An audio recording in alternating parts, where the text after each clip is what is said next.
ఎవరు ముందు జాయిన్ అవుతే వాళ్ళు చేయండి, నేను తనకు కాల్ చేస్తాను. అవతార్ మెహర్ బాబా की जय।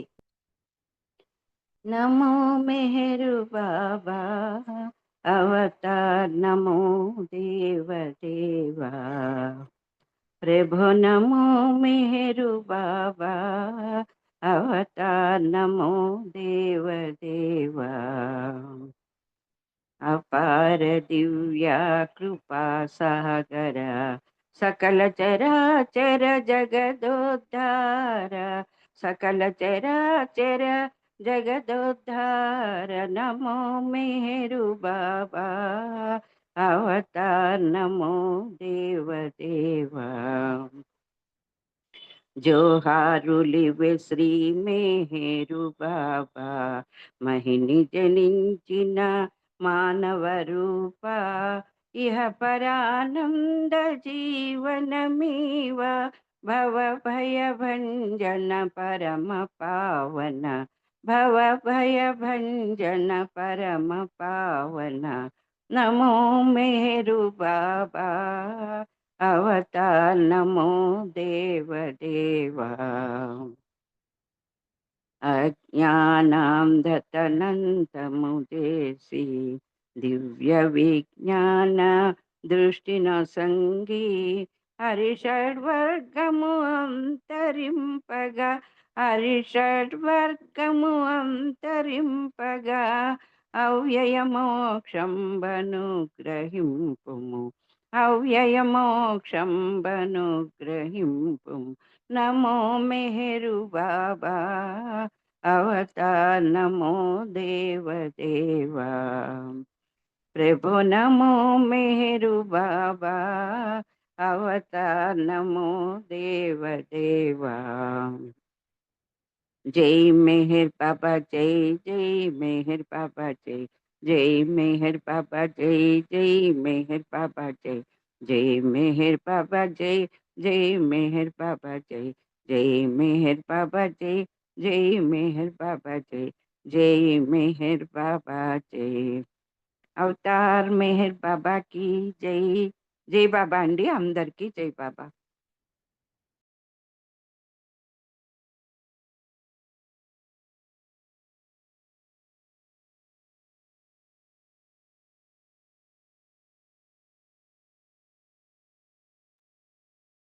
బాబా వస్తున్నారు.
దినేష్ ఒక సంకీర్తన చేయనన్న ఈడు. నేను చేయనా అండి? అవతార్ మెహర్ బాబాకి జై। భగవాన్ కనవా అవతార్ కనవా నిన్ను మనసార కొలిచేద బాబా, మాకొకసారి కనిపించరావా, మాకొకసారి కనిపించరాదా. భగవాన్ కనవా అవతార్ కనవా, ఆది అంతములే నీవు బాబా, ఆశ్రయింతుము నీ పాదములను, అందుకొను మా ప్రేమాంజలులను, నిన్ను మనసార కొలిచేద బాబా, మాకొకసారి కనిపించరావా, మాకొకసారి కనిపించరావా. భగవాన్ కనవా అవతార్ కనవా, పాప భారము బాపంగతలచి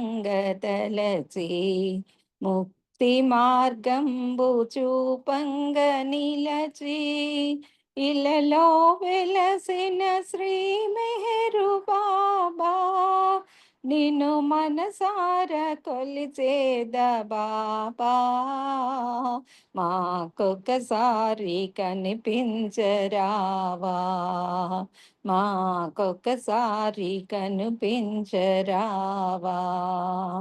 భగవాన్ కనవా అవతార్ కనవా నిన్ను మనసార కొలిచేద బాబా, మాకొకసారి కనిపించరావా, మాకొకసారి కనిపించరావా. భగవాన్ కనవా అవతార్ కనవా. अवतार मेहर बाबा की जय।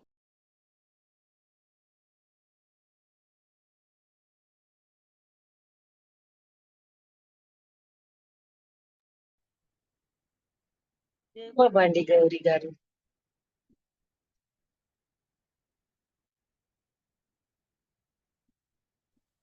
జై బాబా.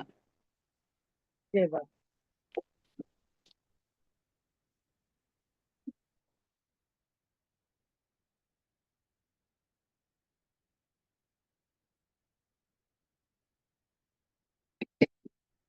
స్టార్ట్ చేద్దామండి.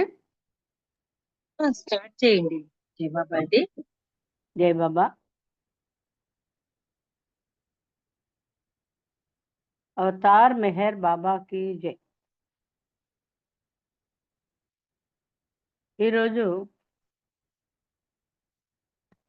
అవతారుడు సద్గురువు అంటే ఎవరు, ఈ రెండు పదాల గురించి మనం విన్నాం బాబా సాహిత్యంలో, బాబా మాటల్లో. సద్గురువు అవతారుడు ఇద్దరూ కూడా భగవద్ అనుభవం కలిగిన వారే. అయితే ముఖ్యమైనటువంటి తేడా ఏమిటంటే, ఒక ఆత్మ పరిణామ క్రమము, పునర్జన్మ ప్రక్రియ, అంతఃప్రయాణము అనేటువంటి 3 దశలను దాటుకుని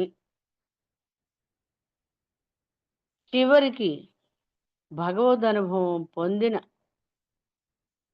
ఆత్మను సద్గురువు, మానవ దైవం, పర్ఫెక్ట్ మాస్టర్ అంటారు. మానవుడు అయిన తర్వాత ప్రయాణం అంతా పూర్తి చేసుకుని,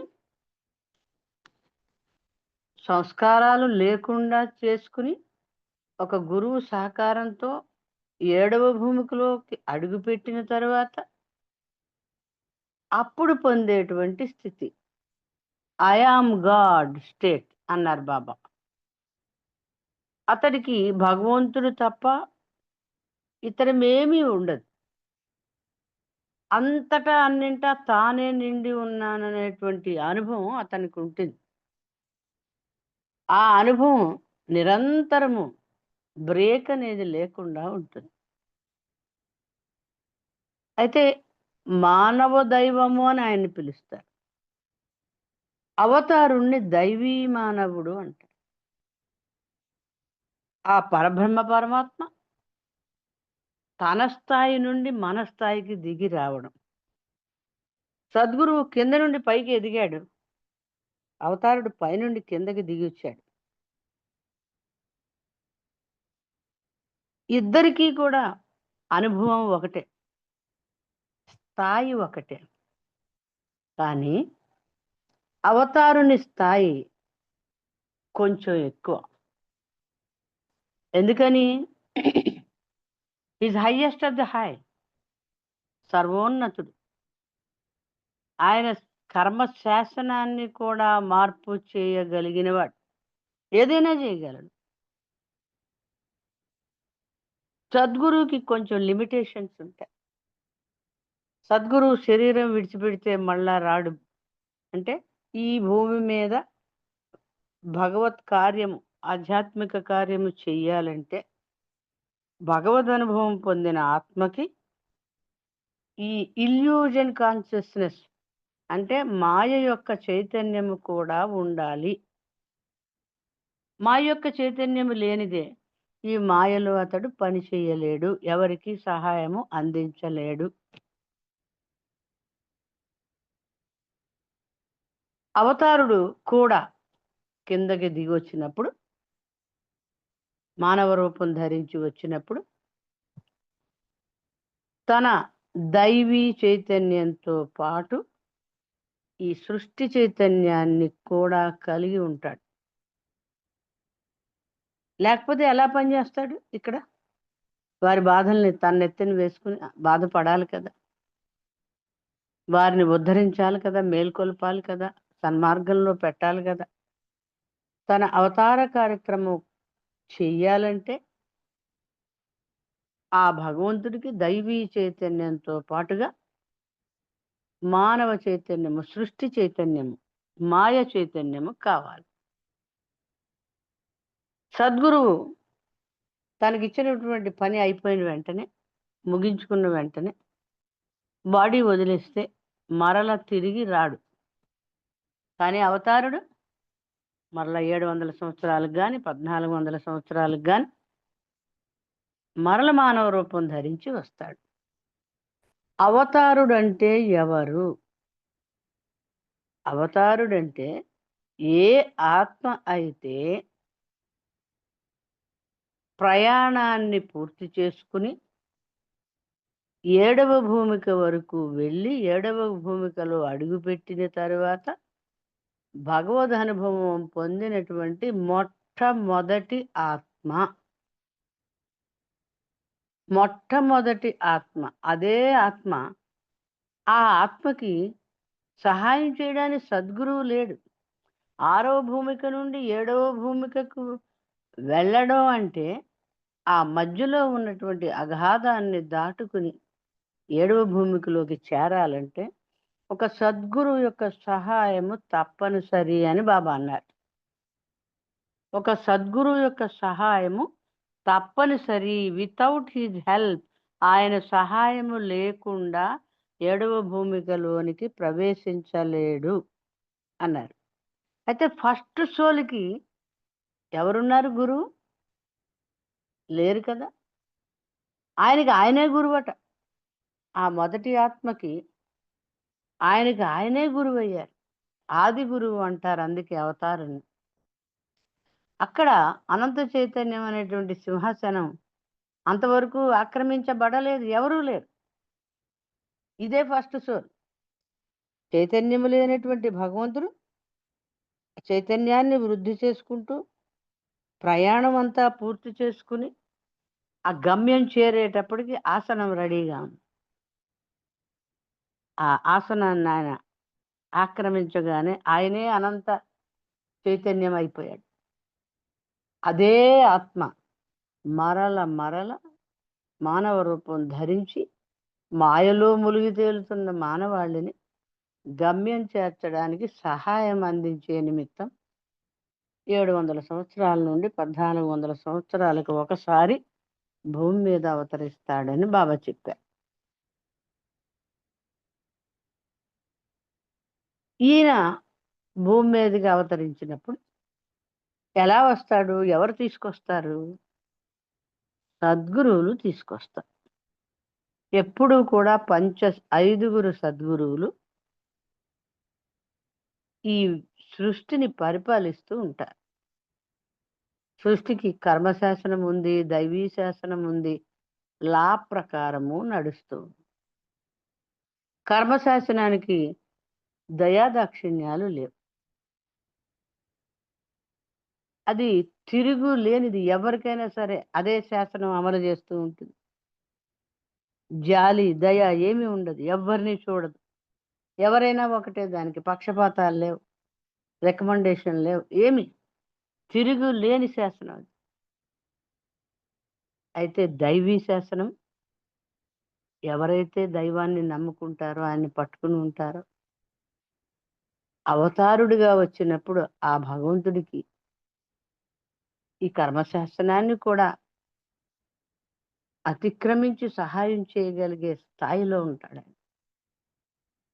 చేయగలడు ఆయన. విధి వ్రాతను మార్చగలడు.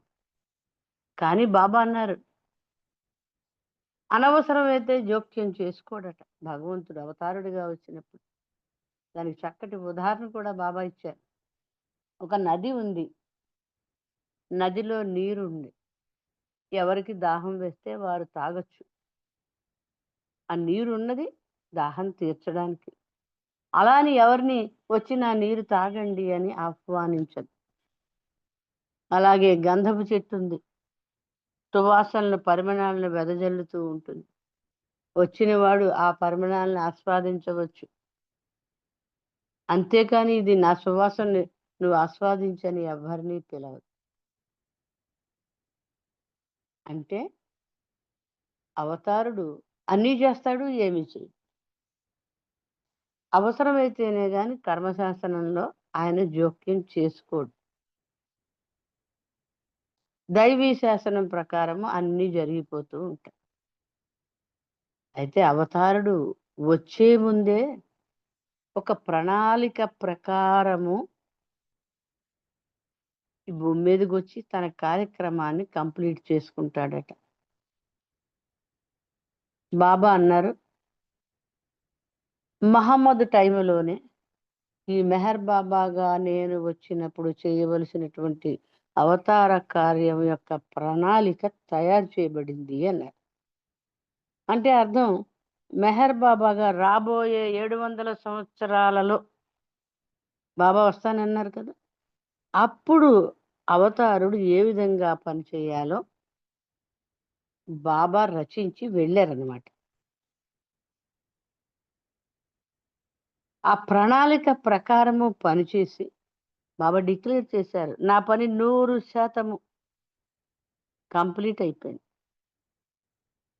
దాని ఫలితము కూడా 100% ఉంటుంది అన్నారు. ఆయన వచ్చిన పని ఏమిటి? అందరి హృదయాల్లో ప్రేమ బీజాలు నాటి వెళ్ళాడు. స్వార్థం పెచ్చు పెరిగిపోయి ప్రేమని నామరూపాలు లేకుండా అయిపోయినాయి, డ్రై అయిపోయినాయి హృదయాలన్నీ కూడా. ఆ ఎండిపోయిన హృదయాల్లో ఎలాగైతే నదుల నీరన్నీ కూడా సముద్రంలోకి వెళ్తాయో, జనరల్గా జరిగేది అది. అన్ని నదులు సముద్రాన్ని చేరుకోవాల్సింది. కానీ ఇక్కడ ఏమైంది, నదులన్నీ ఎండిపోయాయి. అందుకని దిగువన ఉన్నటువంటి, అంటే నదుల కంటే కూడా పల్లంలో ఉన్నటువంటి సముద్రం పైకి లేచి నదుల్లోకి నీరు నింపిందట. బాబా చెప్పిన ఉదాహరణ ఇది. ఆ హృదయాల్లో ప్రేమ అనేటువంటి బీజం నాటి ఆ ఎండిపోయినటువంటి ప్రేమ అనేది లేదు అక్కడ, స్వార్థమే నిండింది.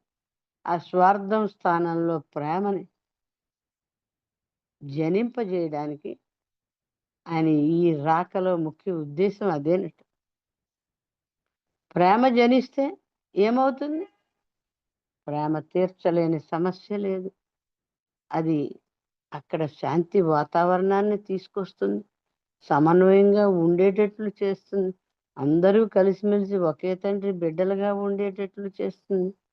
ఏ తరతమ భేదాలు లేకుండా ఇప్పుడు మనం చూస్తున్నటువంటి సమాజానికి ఆ స్థానంలో చక్కటి సమాజం మనకి కనపడే స్థితి వస్తుందన్నమాట. అయితే విత్తనాలైతే ఆయన నాటాడు. ఆ విత్తనాల్ని పోషించి పెద్ద చేయవలసిన బాధ్యత మన మీద ఉంది. ఆ మొక్క, ఆ విత్తనం దాని నుండి మొక్క మొలకెత్తి పెద్దదై వృక్షమై ఫలించి పువ్వులు పండ్లు ఇచ్చే స్థాయికి అది వచ్చిందంటే ప్రేమ వరదలై పారుతుంది. ఒక్కసారి మనం కళ్ళు మూసుకుని ఊహించుకుంటే మనం ఉన్నటువంటి ఊర్లో మొత్తం అంతా బాబా ప్రేమికులే ఉన్నారనుకోండి, ఎలా ఉంటుంది వాతావరణం? ఆనందమయంగా ఉంటుంది. ఎక్కడ ఎవరు ఒకరిని ఒకరు నిందించుకోరు, తోసుకుని వెళ్ళరు.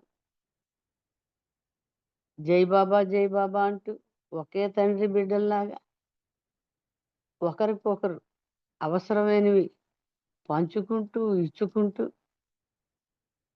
చాలా హాయిగా ఉంటుంది. మనం ఏ వాతావరణం, ఒక హాస్పిటల్కి వెళ్ళండి, ఒక రైల్వే స్టేషన్కి వెళ్ళండి, ఇంకో చోటకి వెళ్ళండి, ఎక్కడికి వెళ్ళినా సరే అంత శాంతి వాతావరణం. కారణం ప్రేమ. అక్కడ ఉన్న భావన ఒకే తండ్రి బిడ్డలం అనేటువంటి భావన. అందరూ నా బ్రదర్స్ అండ్ సిస్టర్స్. ఇక్కడ అందులో ఇంక నాది నీది ఏముంది? అంతా మనదే. మనదే అనేటువంటి ఫీలింగ్ వచ్చింది అంటే ఏకత్వ భావనకి అక్కడ రూట్లు పడ్డాయని అర్థం. బాబా మనల్ని అలా ఉండమంటున్నారు. అందరిలో ఉన్నది బాబా, అందరూ బాబా బిడ్డలే అనుకుని జీవించడం ప్రారంభిస్తే ఆ శాంతి వాతావరణాన్ని నీలో కల్పించుకోగలవు. నీవు ఉన్న చోట కూడా కల్పించగలవు. అయితే అవతారుడు అవతరించినప్పుడు, భూమి మీదకి వచ్చినప్పుడు ఏ స్థాయిలో పనిచేస్తాడట? ఒక పిచ్చుకలు ఉన్నాయంటే పిచ్చుకల్లో ఒక పిచ్చుక తానైపోతాడట. జంతువుల్లో తాను కూడా ఆ జంతువుగా అయిపోతాడు. అంటే ఆయన అనుభూతి అలాగా ఆ స్థాయికి దిగిపోతుంది. ఆఖరికి ధూళిలో ధూళికణంగా కూడా ఆయన అయిపోతాడు. తానే అయిపోతాడనమాట ప్రతిదీ. అలా అయిపోయినప్పుడు అన్ని ప్రాణుల ఆ హృదయ స్పందన ఆయన అనుభూతి చెందగలుగుతారు. విశ్వాత్మక హృదయం, విశ్వాత్మక శరీరం, స్వాత్మక మనస్సు ఆయనకు ఉంటాయి.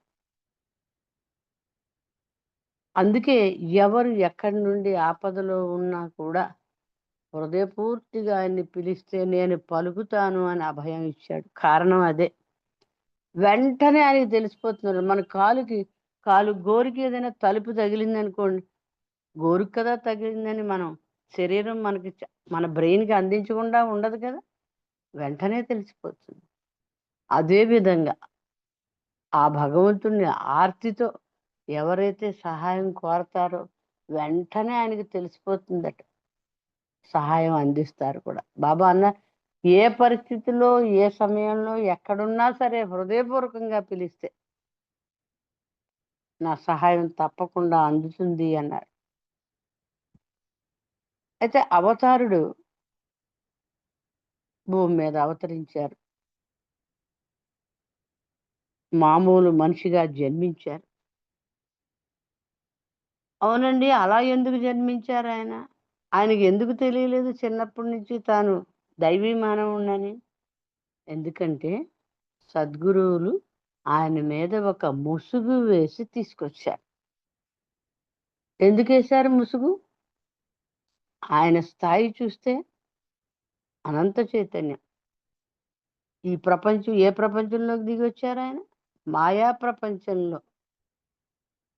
నిజానికి ఉన్నది ఆ సత్యం ఒకటే.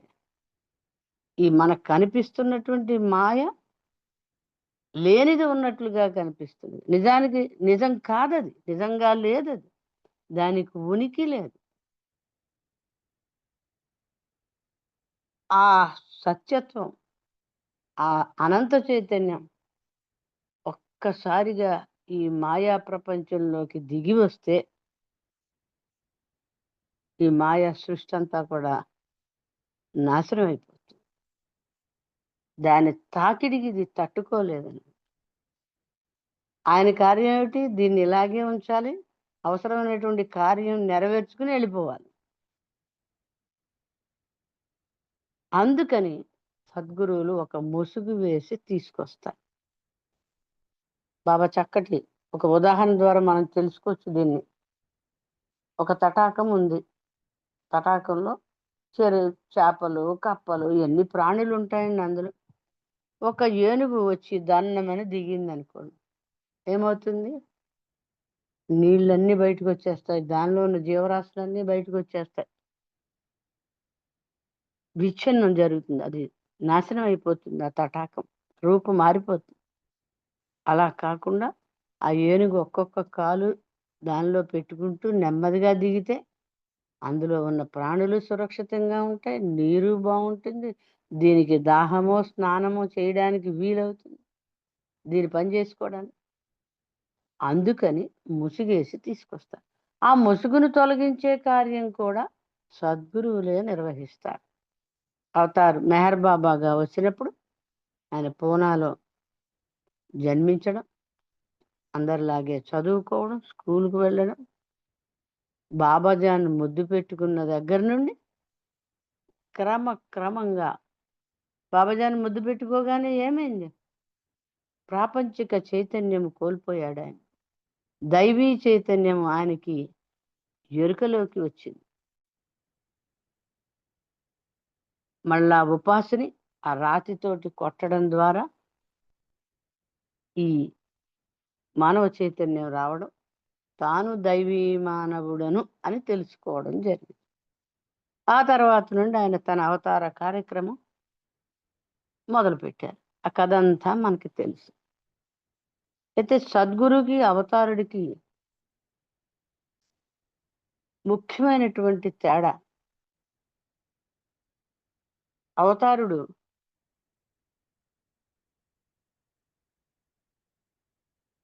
ఎవరినైనా సరే తనంతట వారిగా చేసే సత్తా కలిగి ఉన్నాడు. ఎలాగట? ఒక మర్రి చెట్టు ఉంది.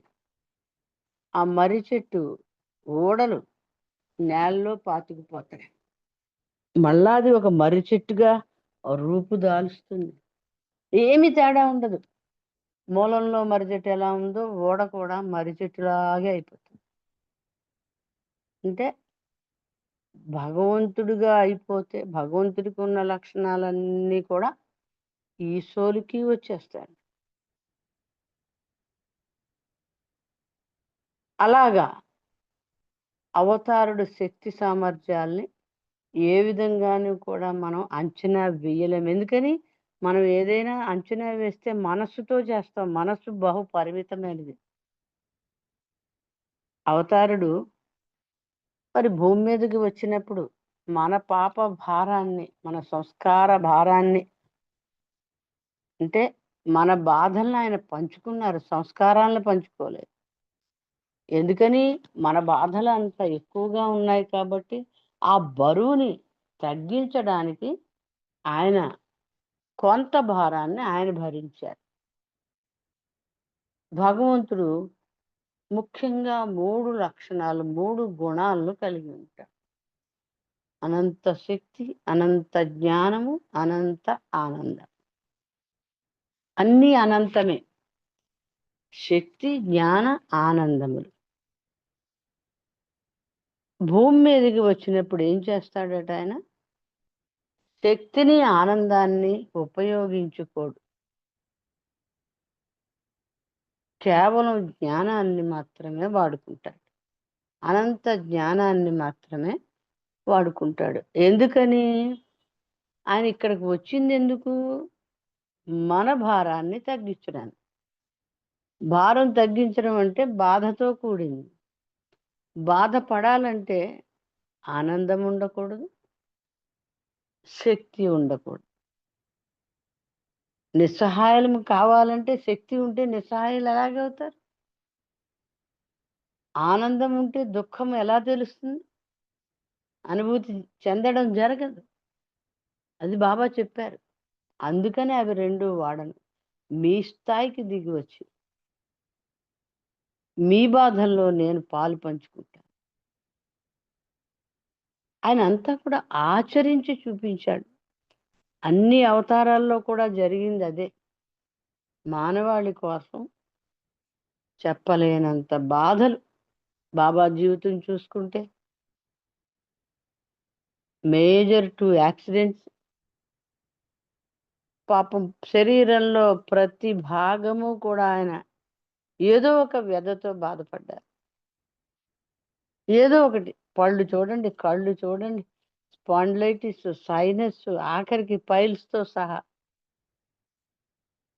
ఆయన అనుభవించి వెళ్ళారు కాబట్టే మనం ఎలాంటి బాధనైనా సరే తట్టుకోగలుగుతున్నామా అనిపిస్తూ ఉంటుంది. మన మేజర్ బాధని ఆయన అనుభవించేశారు. ఆ యాక్సిడెంట్ అయినప్పుడు, ఆ మౌనంలో ఉన్నప్పుడు, ఆ నాలుక తెగిపోయినప్పుడు ఒక్క ముక్క నోటి నుండి రాలేదు. డాక్టర్లు ఆశ్చర్యపోయారు. ఆయన అలా నవ్వుతూ ఉంటే ఈయనకేం తగలలేదనుకున్నారు. తీరా అటెండ్ అయ్యేటప్పుడు తెలిసింది. ఏ మానవ మాతృడు కూడా అటువంటి సమయంలో బాధను వ్యక్తం చేయకుండా ఉండలేడు. చివర్లో ఆయన శరీరం త్యజించడానికి ముందు ఎంత సఫరింగో చెప్పలేం. ఈడ్పు నొప్పులు వచ్చేస్తూ ఉండేవి. మంచం మీద నుండి బాడీ ఎగిరెగిరి పడుతూ ఉండేది. మండలి వాళ్ళంతా కూడా అదిమి పట్టుకుంటూ ఉండేవారు శరీరాన్ని మంచానికి. వింత ఏమిటట, స్త్రీ మండలి లోనికి వచ్చినప్పుడు ఆయనకి ఏమి ఆ సఫరింగ్ బయటికి తెలియనిచ్చేవాళ్ళు కాదు. మెహరా వచ్చిందంటే ఆ ఈడ్పు నొప్పులు వచ్చేవి కాదు. ఆమె బయటికి వెళ్ళిపోయాక షురు అయిపోయింది.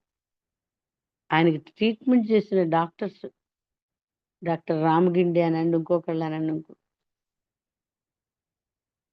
వాళ్ళు ఇదేమిటి ఎంత వైద్యం చేస్తున్నాం, ఆయనకి ఏమీ నయం కావడం లేదు,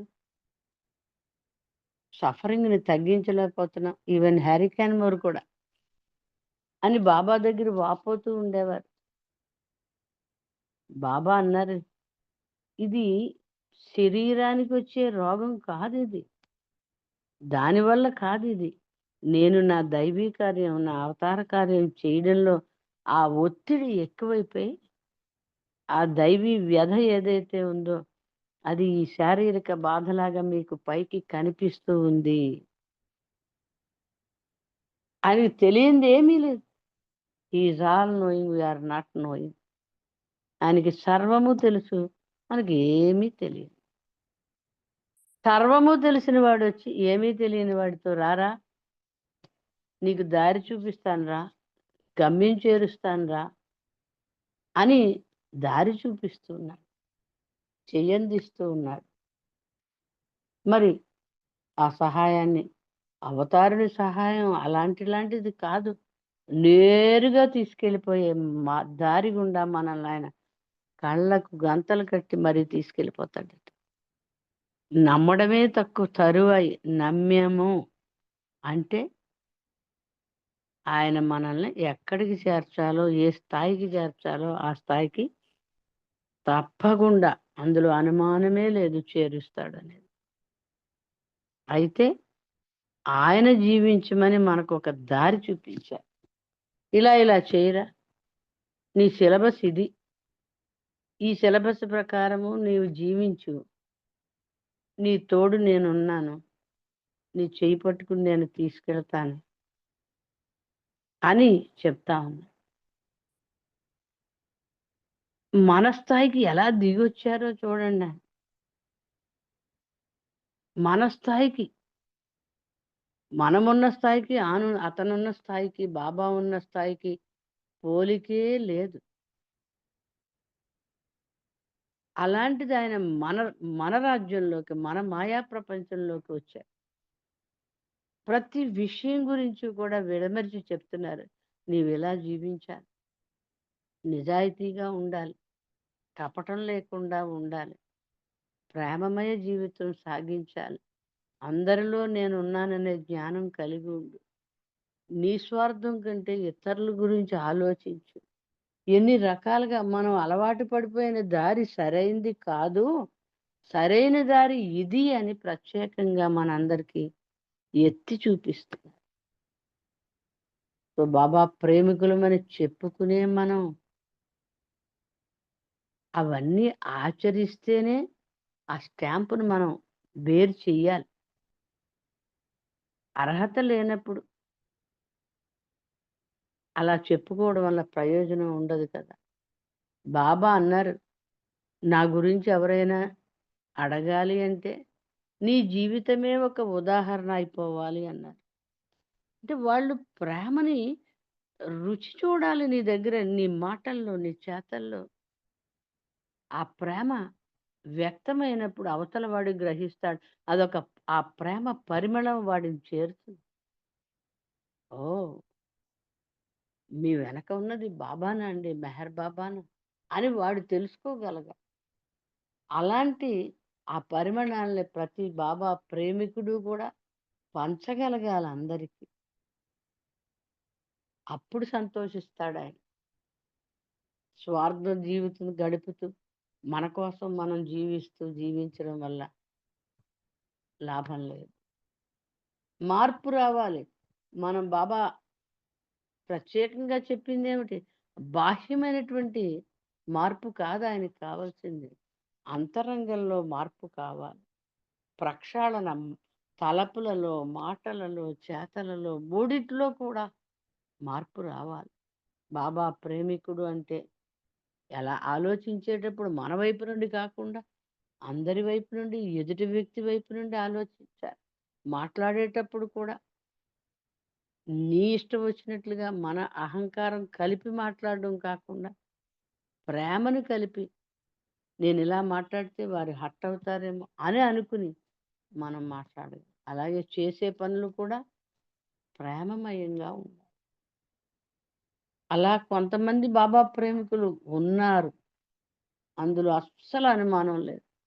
అలాంటి వారిని చూసి మనం నేర్చుకోవాలి. బాబా ప్రేమికుడు అంటే ఇలా ఉండాలి. బాబా ఉండగానే ఎంతో మంది ప్రేమికుల్ని మెచ్చుకున్నారు. వారి ప్రేమకి సంబరపడిపోయారు. నన్ను ప్రేమిస్తున్నావా, నన్ను ప్రేమిస్తున్నావా అని అడిగేవారు ఆయన.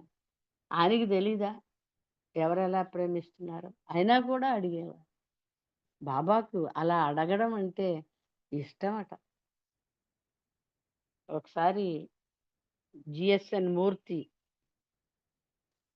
నీ బాబా అడిగారు, డూ యూ లవ్ మీ అని అడిగారు. ప్రొఫెసర్ అతను, డాక్టరేట్. ప్రేమిస్తున్నాను బాబా. ఎంత ప్రేమిస్తున్నావు అని బాబా వేళ్ళు ఒక్కొక్కటి ఓపెన్ చేస్తున్నారట. నీ తల్లిని ప్రేమిస్తున్నావా, నీ భార్యని ప్రేమిస్తున్నావా, నీ బిడ్డలు ప్రేమిస్తున్నావా? అన్నీ 5 వేళ్ళు 10 వేళ్ళు అయిపోయినాయి. వీళ్ళందరినీ ప్రేమిస్తుంటే ఇంకా నాకెక్కడ ప్రేమ ఉందయ్యా, నన్ను ఎక్కడ ప్రేమిస్తున్నాను? ప్రేమ అంతా షేర్ అయిపోయింది కదా, పనిచేశాం అన్నారు. అంటే అక్కడ ఆయన చెప్పేది ఏమిటి? ఆయన పట్ల ప్రేమ అధికాధికంగా ఉండాలి. ఎవరిని ప్రేమించినా వారిలో బాబా ఉన్నాడనే భావంతోటి ప్రేమించాలి. బాబా డోంట్ సక్ యువర్ రెస్పాన్సిబిలిటీస్ అన్నారు. ఆ బాధ్యతని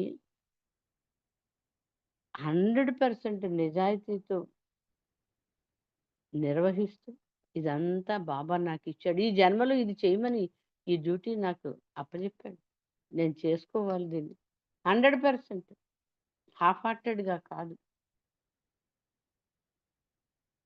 అలాగా బాబా చెప్పిందేమిటి? ఎలా జీవించమన్నారు? అర్థం చేసుకుని ఆ పథంలోకి మనం ప్రవేశించి ఆయన చేయి పట్టుకుని ముందుకు వెళ్ళే ప్రయత్నం చేయాలి. నిజంగా చెప్పాలంటే మన అదృష్టం ఇలాంటిది కాదండి. ఈ జన్మలో మనకు అవతారుని యొక్క అండ లభించడం, ఆయన కొంగు లభించడం, కడ వరకు దాన్ని పట్టుకొని ఉండగలగాలి అనేటువంటి ఆ దృఢ సంకల్పం కనీసం ఇప్పుడు కలిగి ఉండడం చెప్పలేనంత అదృష్టం. గత జన్మలలో నీకు నాతో గల అనుబంధమే ఈ అదృష్టాన్ని నీకు ఇచ్చిందన్నారు బాబా. సో ఆ గత జన్మలో చేసుకున్న ఆ పుణ్యం ఇప్పుడు మనకి ఈ బాబా కొంగు రూపంలో మనకు దక్కింది కాబట్టి దీన్ని కడ వరకు కాపాడుకోవలసిన ఆ కర్తవ్యం మన చేతుల్లో. కొంగు పట్టుకుని ఉండడం అంటే ఏమిటి అర్థం? ఆయన చెప్పినట్టు నడుచుకోవడం, ఆయనను సంతోషపెట్టే విధంగా నడుచుకోవడం, నేనేం చేస్తే ఆయన ఆనందిస్తాడు అని అనుకుంటూ జీవించడం. ఇవి ప్రధానమైనటువంటి. ఆయన ఏం కోరుకుంటున్నారు? మన నుండి ప్రేమ. ఆయన సమస్తం ఇస్తాడు మనకి, మన నుండి మాత్రం ఒక్క ప్రేమనే ఆయన ఆశిస్తున్నాడు. అవతారుడు స్వయంగా మానవ రూపంలో దిగి వచ్చింది అందుకేనట. బాబా అవతారుడిగా ఎందుకు వస్తాడు అంటే ఆకారమే లేనటువంటి నిరాకారుడైన భగవంతుని మనం కళ్ళారా చూసే భాగ్యం దక్కుతుంది మనకు. ఒక రూపం ఆయన తీసుకుని వస్తాడు కాబట్టి. అలాగే ఆయన్ని స్పృశించే అవకాశం ఎన్ని వేల మంది, కోట్ల మంది బాబా ఆలింగనం పొందారు, బాబా నుండి ముద్దులు పొందారు, బాబా నుండి ప్యాటింగ్స్ పొందారంటే వీపు మీద, నెత్తి మీద ఆయన కొడుతూ తడుతూ ఉండేవారు. కొన్నిసార్లు అయితే పాదాభివందనానికి అనుమతించారు, ప్రసాదం పంచారు స్వయంగా. ఎంత అవకాశం ఇచ్చారండి. ఆయనకు ఓ పక్కన స్పాండిలైటిస్, మెడ ప్రాబ్లం, తుంటి భాగాలు రెండు కూడా దెబ్బతిని కూర్చుంటే లేవలేని స్థితి చివరిలో అయితే. అటువంటి స్థితిలో కూడా వేల మందికి తన దర్శన భాగ్యం కలిగించారు, వేల మందికి తన చేతితో ప్రసాదం పంచారు. చిన్న చిన్న విషయాల దగ్గర నుండి కూడా ఆయన ఎంత వివరంగా మాట్లాడుతూ ఉండేవారు అందరితోటి. ఏది చిన్నది కాదు, పెద్దది కాదు, అన్ని విషయాలు ఆయన పట్టించుకుంటూ ఒక కన్న తండ్రిలాగా ఆ బాబా ప్రపంచాన్ని ఆయన నడిపించారు. ఇప్పుడు కూడా మనం నిజంగా తరచి చూసుకుంటే ఆయన దేహంతో లేడు అనేటువంటి ఆలోచనే రాదు. బాబా అనగానే మన దగ్గర హాజరవుతారు. తాను నమ్ముకున్న వాళ్ళని నేను నిర్లక్ష్యం చెయ్యను, నేను అశ్రద్ధ చెయ్యలేను అని చెప్పారు ఆయన. అంతలాగా పట్టించుకుంటారన్నమాట. ఆయన గొడుగులో స్థానం సంపాదించుకున్నందుకు, ఆయన మనకు కల్పించినందుకు కృతజ్ఞతలు చెప్పుకుంటూ నిరంతరం ఆయనకి రుణపడి ఉంటూ ఆయన పాదాలను పట్టుకుని, తండ్రి నీవు తప్ప నాకు వేరే ఏమీ అక్కరలేదు, నీ ప్రేమే నాకు కావాలి అనేటువంటి స్థాయికి మనం ఎదగగలగాలి. అప్పుడు ఆయన మనం సంతోషపెట్టగలం, గమ్యం చేర్చే ఆ పనిలో ఆయన సహాయాన్ని అందుకోగలం. అవతార్ మెహర్ బాబా కీ జై.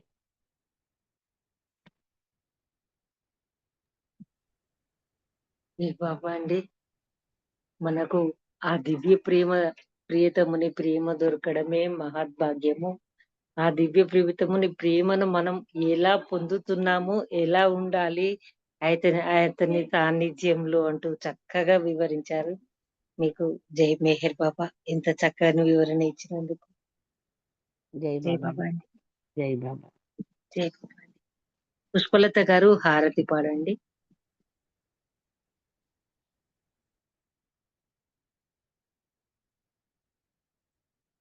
పుష్పలత గారు జై బాబా. మణి జై బాబా. జై బాబా. జై బాబా. హారతి పాడండి. జై బాబా. పాడండి, హారతి పాడండి. తర్వాత చలని నా స్వామికి మణి రెడీ ఉండండి. హారతి పాడండి అన్నయ్య. పుష్ప పుష్ప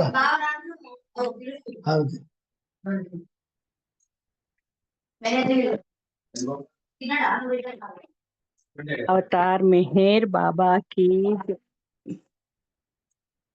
देवादिदेवा प्रेम स्वभाव प्रभु मेहरु बाबा प्रियतमा मनसु हारति दे प्रियतमा मनसु हारति दे ప్రేమ జ్యోతి మా హృది వెలగించు కామ క్రోధముల మది తొలగించు ప్రేమ జ్యోతి మా హృది వెలగించు కామ క్రోధముల మది తొలగించు దామను వీడక నిన్ను ప్రేమించు దామను వీడక నిన్ను ప్రేమించు మము కరుణించవయ్యా ప్రియతమా మనసు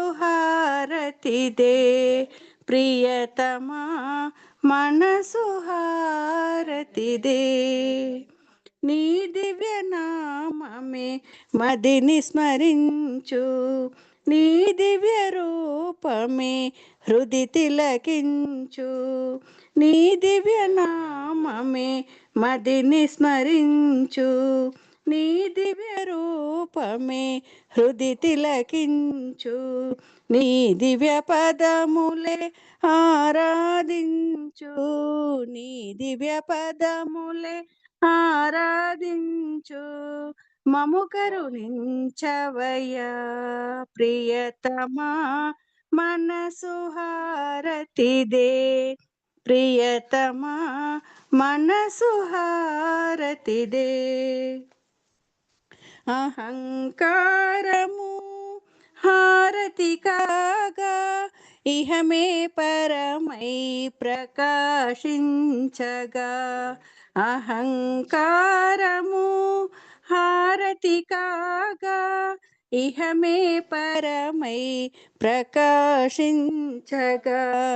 పాహి శరణు సయుజము పొందగా పాహి శరణు సయుజము పొందగా మము కరుణించవయ్యా ప్రియతమా మనసు హారతిదే ప్రియతమా మనసు హారతిదే దేవాది దేవా ప్రేమ స్వభావ ప్రభు మెహరు బాబా ప్రియతమా మనసు హారతిదే ప్రియతమా మనసు హారతిదే అవతార్ మెహర్ బాబా की जय जय बाबा अंडी थैंक यू జై బాబా. మణి జై బాబా.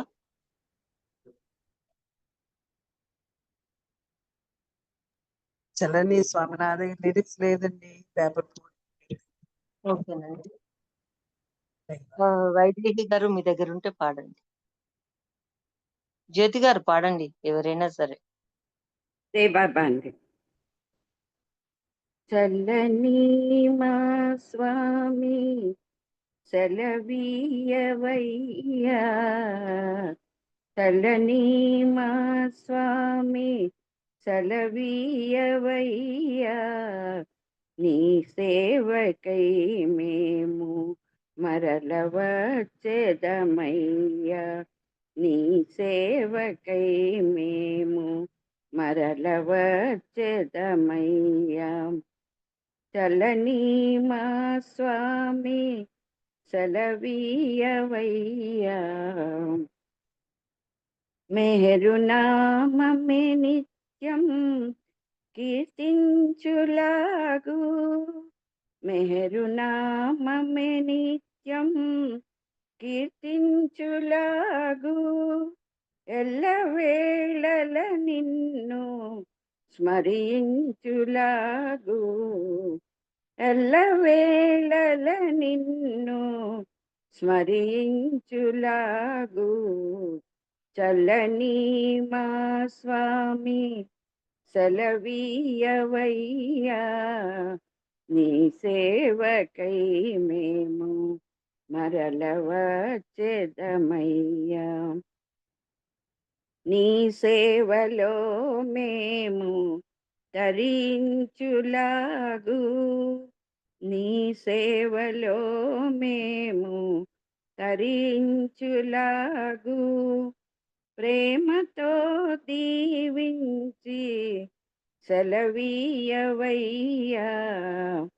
ప్రేమతో దీవించి సెలవీయవయ్యా సెలవీయవయ్యా సెలవీయవయ్యా సెలవీయవయ్యా अवतार मेहर बाबा की जय अवतार मेहर बाबा की जय అవతార్ మెహర్ బాబా की జై జై బాబా అండి అందరికీ అరుణ్ గారు జై బాబా జై బాబా అండి అందరికీ జై మెహర్ బాబా పరాత్పర పరబ్రహ్మ అవతార్ మెహర్ బాబా की జై